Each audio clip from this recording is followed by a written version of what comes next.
Oke, 10 menit ya Pak untuk waktu paparannya. Assalamualaikum warahmatullahi wabarakatuh. Waalaikumsalam warahmatullahi wabarakatuh. Selamat pagi Bapak Ibu guru hebat. Pada kesempatan kali ini, perkenalkan saya Rifan Alif Nur Rahman, guru SMA Negeri 1 Purwodadi, guru penggerak Angkatan 7 Kabupaten Grobogan.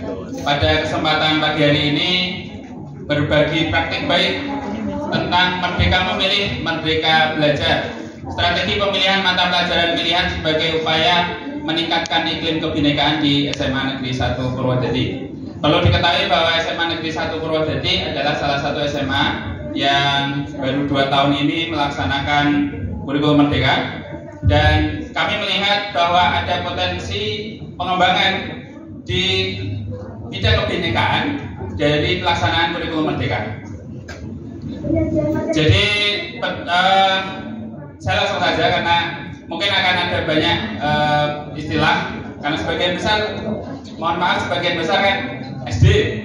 Ketika kami sampaikan di forum guru penggerak kabupaten, kebetulan Angkatan 7 Kabupaten Grobogan, saya adalah satu-satunya guru SMA.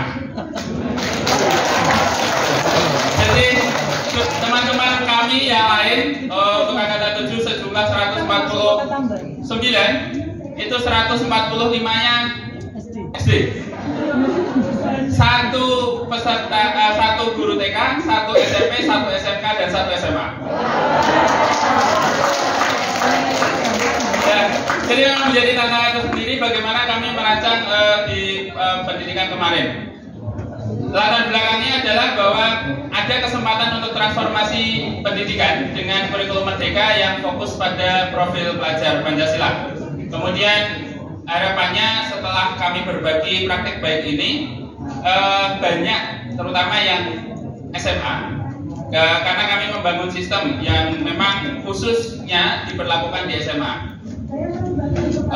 Kemudian nanti hasilnya diharapkan bisa menjadi inspirasi bagi sekolah yang lain. Yang saya bisa mengklaim di forum ini bahwa sistem yang kami bangun ini mungkin kalau di Kabupaten Grobogan hanya tersedia di 2 sekolah saja. Dan seluruh 2 sekolah ini saya juga yang membangun. Karena sebelum di SMA 1 Purwodadi, saya adalah komite pembelajaran sekolah penggerak angkatan pertama di SMA 1 Grobogan. Nah, saya akan mulai dari situasi awal bahwa kami melihat ada kebinekaan sebagai potensi individu, kemudian pendidikan inklusif di era globalisasi dan implementasi regulasi pemerintah. Saya akan menegaskan pada implementasi regulasi pemerintah bahwa Permendikbudristek nomor 262 pengganti nomor 56 ketika kurikulum merdeka dulu dicantumkan di SMA, ketika banyak halaman itu ada hal yang menarik yang berubah di sana, bahwa di SMA memungkinkan sekolah tidak perlu membuka jurusan. Tidak ada lagi jurusan IPA, tidak ada lagi jurusan IPS ataupun jurusan bahasa.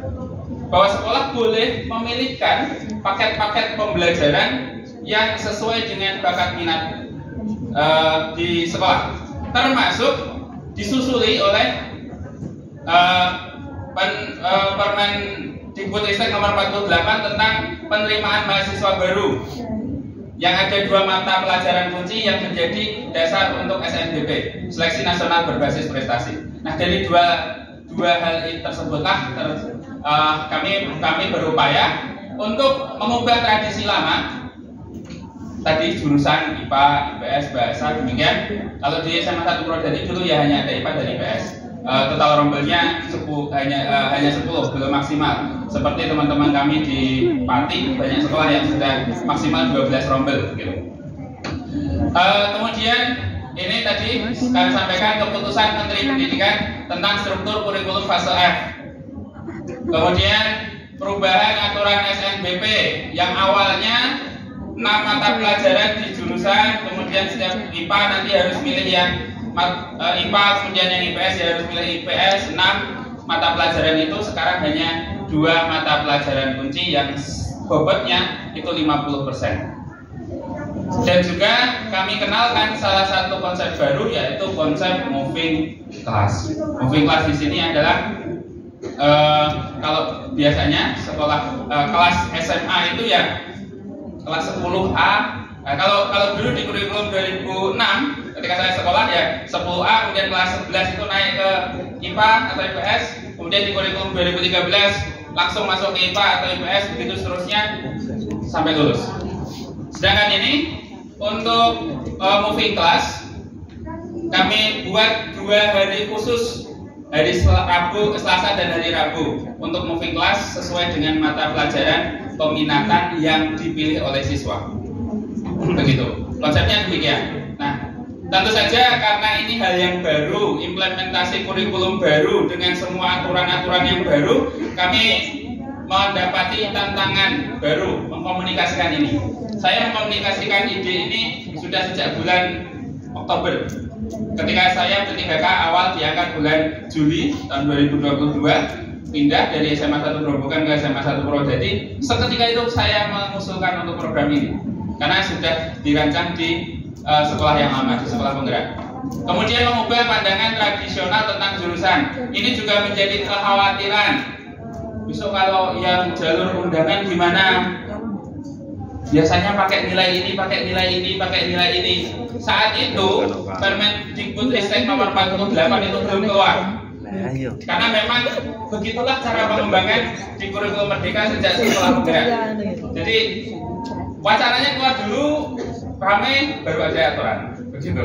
Bahkan yang aturan dasar pun juga mengalami beberapa perubahan. Gitu.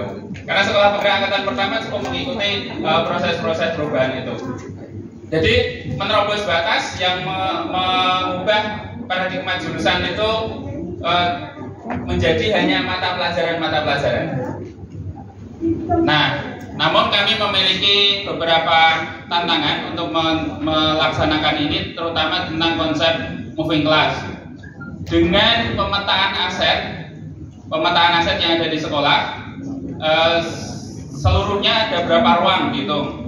Kemudian nanti setiap ruang nanti bisa berpindah untuk mata pelajaran apa saja. Kami masih mengalami tantangan untuk efisiensi waktu. Karena siswa setiap ganti jam, setiap ganti mata pelajaran harus pindah tempat, maka memang harus mengatur waktu dengan baik. Logistik, kelas matematika mungkin kebutuhannya beda dengan kelas bahasa. Beda lagi dengan kelas kimia atau kelas fisika atau kelas bahasa Inggris.